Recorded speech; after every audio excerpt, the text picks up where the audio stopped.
The room went silent. I stood at the back of the Mahogany Road boardroom, my hands tucked into the pockets of my cheap suit. On the massive 98-inch 4K screen, my life's work was being displayed, but my name wasn't on the title slide. And that, my boss, Marcus Sterling, said, smoothing his $5,000 Italian blazer, is the Apex Protocol, my personal vision for the future of decentralized logistics. I spent 18 months crafting every line of this code. The board of directors erupted into applause. These were the titans of the industry, and they were eating out of his hand. I looked at the screen. It was my algorithm, my architecture.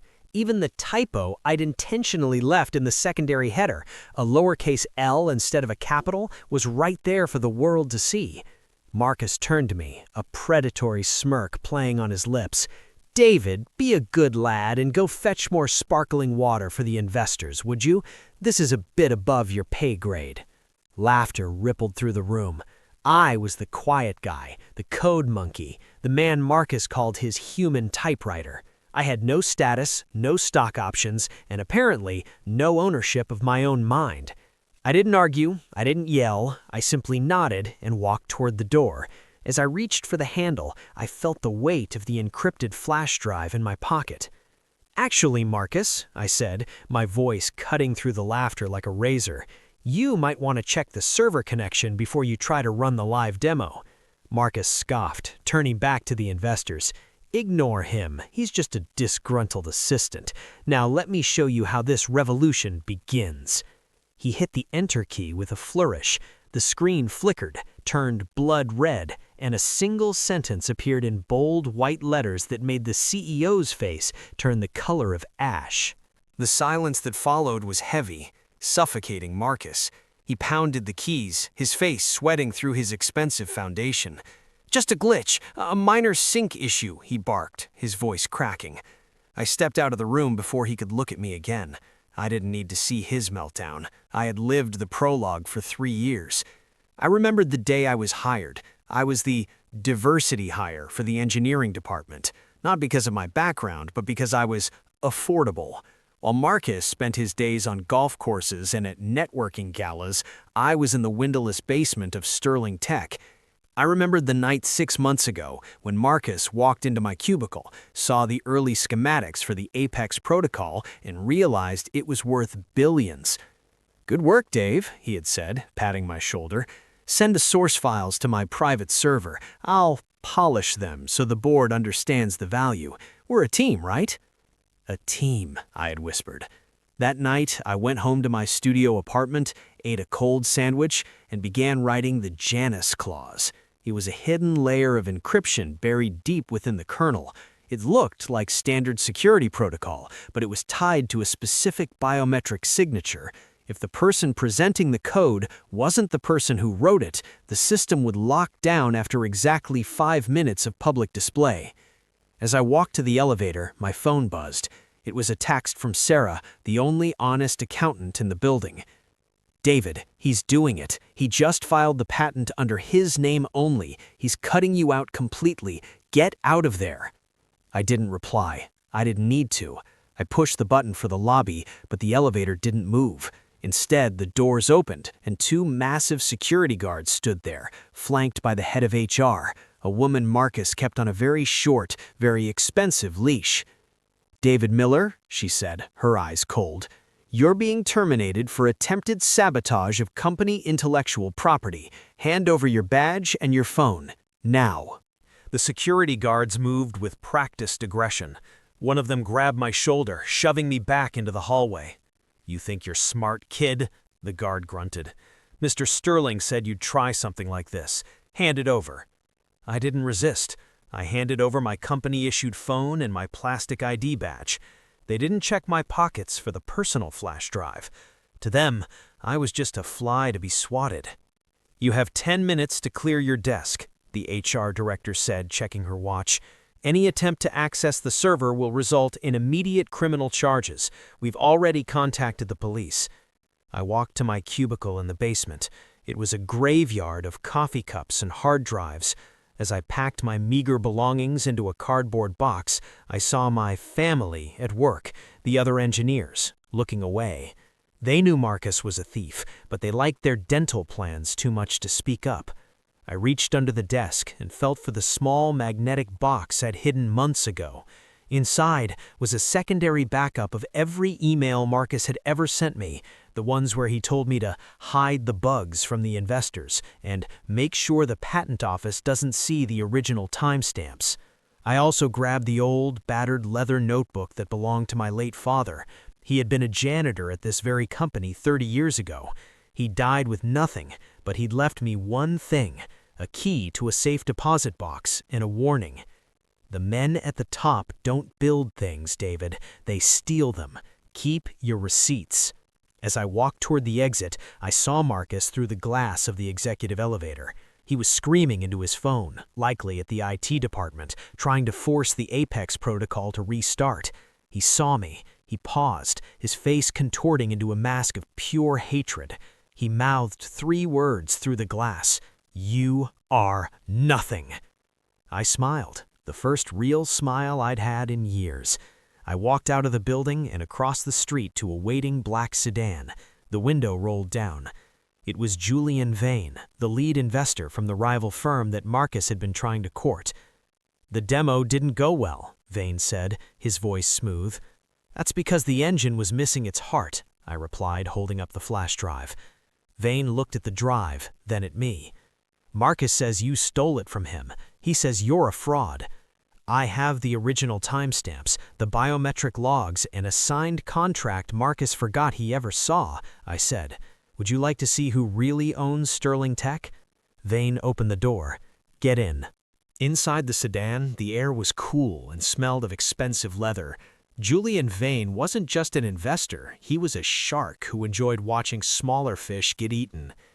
"You realize," Vane said, tapping a tablet screen, "that Marcus Sterling has a team of 20 lawyers? Even if you wrote every line of that code, his contract says the company owns your brain from 9 to 5.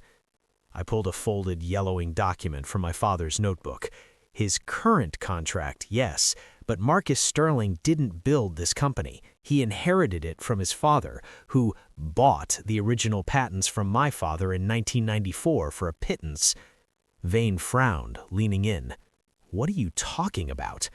"My father was a brilliant engineer who couldn't afford a lawyer.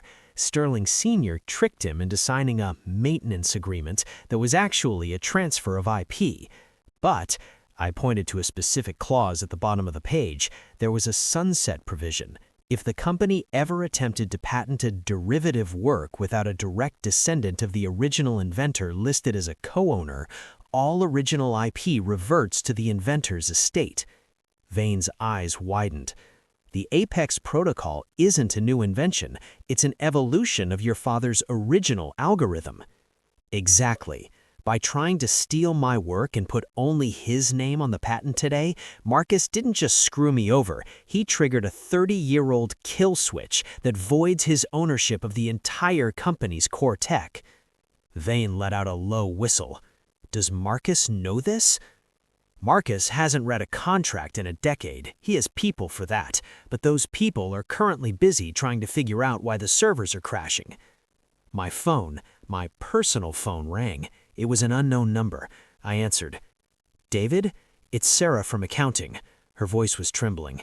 "They're going through your files. Marcus is frantic. He told the IT lead to erase your entire employment history. He's trying to pretend you never worked there so you can't claim the IP." "Is he in the server room?" I asked. "Yes, he's literally screaming at them to wipe the backups." "Good," I said. "Tell him I left something in the recycle bin for him." I hung up. Vane looked at me. "What's in the bin?" "A self-executing confession," I said, "and the reason the police are currently pulling into the Sterling Tech parking lot." The sedan pulled up to a quiet park a few blocks away. Vane's expression shifted from curiosity to concern. "David, you're playing a dangerous game. If the police are there, they're there for you. Marcus just reported a multi-million-dollar theft of trade secrets by a disgruntled ex-employee." "I know," I said calmly. That's why I need you to do one thing for me, Mr. Vane. Call the district attorney. Tell him you have a witness to a massive securities fraud case. Suddenly, a police cruiser pulled up behind the sedan, lights flashing. My heart hammered against my ribs, but I kept my face a mask of stone. 2 officers stepped out, their hands on their holsters. Out of the car, hands where we can see them. Vane looked at me, his face unreadable. For a second, I thought he was going to hand me over to save his own reputation. Instead, he stepped out of the car first. Officers, I am Julian Vane of Vane Capital. This man is my consultant. What seems to be the problem? We have a warrant for David Miller, the taller officer said, stepping forward with handcuffs. Grand larceny and industrial espionage. We have video evidence of him downloading proprietary data before his termination. I stepped out, keeping my hands visible. The video shows me downloading my own files, officer, files that Marcus Sterling is currently trying to delete from the main server to cover up his own fraud. Save it for the station, the officer snapped, spinning me around. As the cold steel of the handcuffs bit into my wrists, I saw a black SUV scream to a halt across the street. Marcus Sterling stepped out, his tie loosened, his eyes wild with a mixture of triumph and desperation. He walked right up to the police line, ignoring the officer's warnings.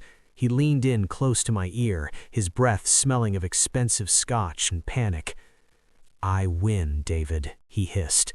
"I've already wiped the basement servers. The backups are gone. The Janus clause is dead. You're going to prison, and I'm going to be a billionaire. And the best part? No one will ever believe a nobody like you." I looked him dead in the eye. "You're right, Marcus. No one believes in nobody. That's why I didn't send the evidence to the server." Marcus froze. "What?" "I sent it to your wife's email," I whispered, "including the photos of your business trips with the HR director. I imagine she's opening it right about now." Marcus's phone chimed in his pocket. Then it chimed again and again, a barrage of notifications that sounded like a funeral knell. But that wasn't the shock. The real shock came when the second police car arrived, and it wasn't for me. The second car wasn't a patrol unit. It was an unmarked black sedan. Out stepped a woman in a sharp gray suit holding a briefcase. She walked past Marcus, past the patrol officers, and straight to me. "Agent Miller?" she asked. The patrol officers hesitated. "Agent? This is the suspect, ma'am." She ignored them and looked at me. "I'm Special Agent Vance with the SEC's whistleblower office. We received your encrypted packet 3 hours ago, the one containing the offshore account ledgers and the proof of Marcus Sterling's embezzlement of investor funds." Marcus went pale. "Embezzlement? That's a lie. I've never seen this woman." I looked at Marcus. "I've been the lead engineer for 3 years, Marcus. Did you really think I didn't notice when you started diverting R&D funds to a shell company in the Caymans? You weren't just stealing my ideas. You were stealing from your investors to pay for your gambling debts." Julian Vane, who had been standing silently, stepped forward. His face was a mask of cold fury. "You stole from me, Marcus? I put $50 million into your last round." "Julian, wait! It's a setup. This kid is a genius with deepfakes. He could have forged everything." Marcus was backing away, looking toward his SUV. The SEC agent opened her briefcase and pulled out a single sealed envelope. "We don't rely on digital files alone, Mr. Sterling. We have the physical ledgers, the ones you thought your loyal assistant, Sarah, shredded last month." I looked at Marcus, who looked like he was about to have a heart attack. "Sarah's father was my father's best friend, Marcus. We've been waiting for this day for a long time." The patrol officers, realizing the wind had shifted, unlocked my handcuffs. They turned toward Marcus. "Marcus Sterling, you're under arrest for securities fraud, embezzlement, and filing a false police report." As they forced Marcus against the hood of his own SUV, he let out a guttural scream. "It doesn't matter. The Apex protocol is mine. I have the patent. You have nothing." The SEC agent looked at him with something like pity. "Actually, Mr. Sterling, we just received a notification from the patent office. The filing has been flagged for fraudulent origin. It seems a silent partner with a 51% stake in the parent company filed an injunction. Marcus stopped struggling. Silent partner? I own 100% of the shares. No, I said, stepping forward. You own 100% of Sterling Tech, but Sterling Tech is a subsidiary of Miller Holdings, a company my father created 30 years ago. He didn't sell his patents, Marcus. He leased them, and the lease just expired. Marcus stared at me, his mouth hanging open. That's impossible. My father would have told me. Your father was a thief, but he wasn't a fool, I said. He kept it in the fine print of the 1994 merger, a page you never bothered to read. But as the police began to lead Marcus away, a black van pulled up, and 4 men in suits stepped out. They weren't police, they weren't SEC. They were the legal team for the real owner of the land Sterling Tech sat on, and they looked even angrier than Julian Vane. The men in suits were from Goliath Development, a firm known for aggressive corporate takeovers. The lead attorney, a man with a face like granite, walked up to the scene. "We have a problem," the attorney said, looking at the SEC agent.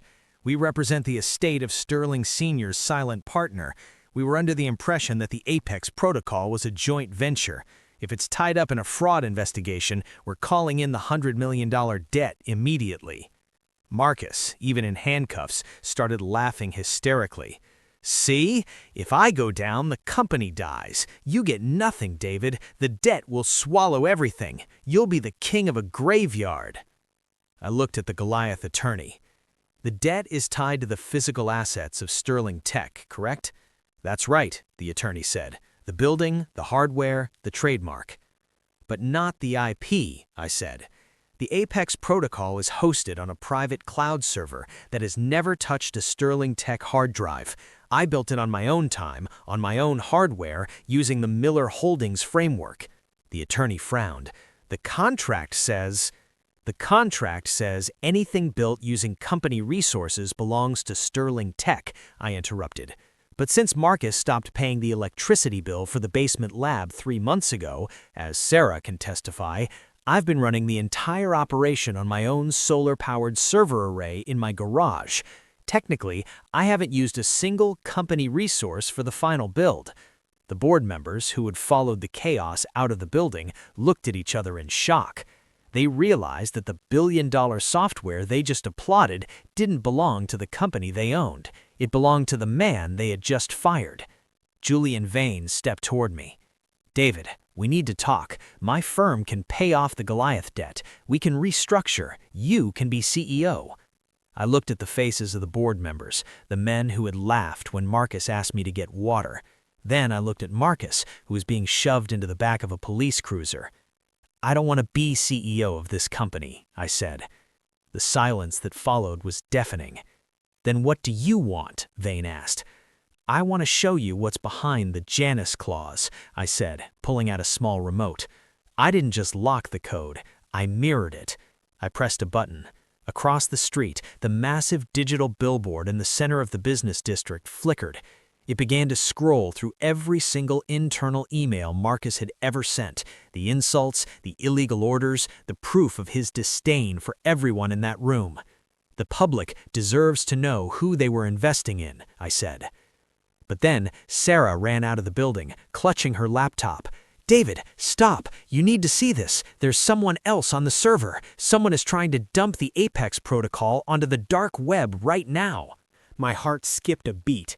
If the code hit the dark web, it would be open source and worthless. Everything, my father's legacy, the years of quiet planning, would vanish.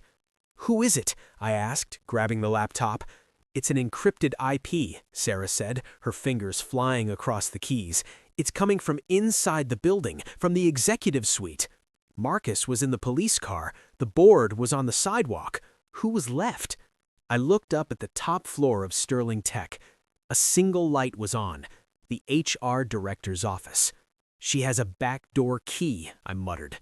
Marcus's accomplice wasn't just his mistress, she was his insurance policy. If he went down, she was authorized to burn the house down. I didn't wait for the police. I ran back into the building. Julian Vane and the SEC agent right behind me. We bypassed the elevators and hit the stairs. My lungs burned, but I couldn't stop. We burst into the executive suite. The HR director, Elena, was sitting calmly at her desk, a progress bar on her monitor at 85%. "Stop it!" I shouted. She didn't even look up. Marcus told me this might happen. He said if the nobody ever got too loud, I should pull the plug. If he can't have it, nobody can. I already have my flight to Zurich booked, David. By the time you find a lawyer to sue me, I'll be gone. "You're committing a federal crime, Elena," the SEC agent said, drawing her weapon. "Step away from the computer." "It's not a crime to clean a server," Elena smirked. "I'm just doing my job." The progress bar hit 95%. "You missed one thing, Elena," I said, stepping forward. I wasn't looking at her monitor. I was looking at the small, antique clock on her desk, the one Marcus had given her as a gift. "What's that?" she sneered. "The clock is a high-definition recording device," I said, "and I'm the one who installed it. I have the video of you and Marcus discussing the embezzlement, but more importantly, I have the video of you entering the admin password for the dark web transfer just now." She froze. The progress bar hit 99%. "If you hit confirm, you're not just an accomplice, you're the primary suspect in a cyber terrorism case. But if you stop it now, I might tell the DA you were coerced." Her hand trembled over the mouse. The silence in the room was absolute. 5 seconds, Elena," I said. "Choose your future." Elena's hand shook violently. She looked at the SEC agent's gun, then at my calm, steady eyes. With a sob of frustration, she slammed the mouse button, but she didn't hit confirm. She hit abort. The screen turned blue. Transfer canceled. She collapsed into her chair, burying her face in her hands. "He made me do it. He promised we'd start over in Europe." The SEC agent moved in to secure the computer. Julian Vane let out a breath he'd been holding for a minute. "That was close, David. Too close." But I wasn't looking at Elena. I was looking at the abort screen. Something was wrong. The lines of code scrolling past weren't my architecture. "Sarah," I whispered into my headset, "check the logs. Why is the abort sequence written in Python? I wrote the whole system in C++. There was a long pause. "David, the Apex protocol on the server, it's a decoy." I felt a chill run down my spine. I turned to Julian Vane. He was smiling. It wasn't the smile of a relieved investor. It was the smile of a predator who had just watched his prey walk into a second trap. "You're very clever, David," Vane said, his voice dropping an octave. "But you're young. You thought Marcus was the villain. Marcus was just the distraction." "What did you do?" I asked, backing away. "I bought your father's debt 20 years ago, David," Vane said, stepping closer. "I'm the Goliath in Goliath development. I've been waiting for you to finish the code. I knew Marcus would try to steal it, and I knew you would fight back. I needed you to reveal the IP so it could be legally separated from Sterling Tech and brought into the light. And now? And now, because of the kill switch you just activated on the public billboard, you've proven that the code is unstable and malicious. Under the terms of the original 1994 agreement, the one you so kindly brought to my attention, if the IP is deemed a public liability, it must be surrendered to the primary debt holder for safekeeping." He held out a hand. "The flash drive, David. Give it to me, and I'll make sure you don't go to jail with Marcus for the Janus Claus cyber attack you just launched on the city." I looked at the SEC agent. She was standing perfectly still, her gun still drawn, but she was pointing it at me. "I'm sorry, David," she said. "Vane pays better than the government." I stood in the center of the room, surrounded. The CEO was in jail, the HR director was broken, the investors were thieves, and the law was for sale. "You really thought of everything, didn't you, Mr. Vane?" I said, my voice steady. "I've been in this game a long time," Vane replied. "Now but drive. Don't make this difficult." I reached into my pocket and pulled out the flash drive. I held it up, letting the light catch the silver casing. This drive contains the Apex protocol, the real one, the one that can control global logistics with 99% efficiency. Give it here, Vane commanded. There's one thing you forgot, I said. You said my father was an engineer who couldn't afford a lawyer. That was true. But he was also a man who loved puzzles. He taught me that the best way to hide a secret isn't in a safe, it's in plain sight. I didn't give him the drive. I dropped it on the floor and crushed it under the heel of my shoe. Vane lunged forward. No! Relax, I said, stepping back. That was just a piece of plastic. You see, Mr. Vane, I never put the code on a drive, and I never put it on a server. Then where is it? He hissed.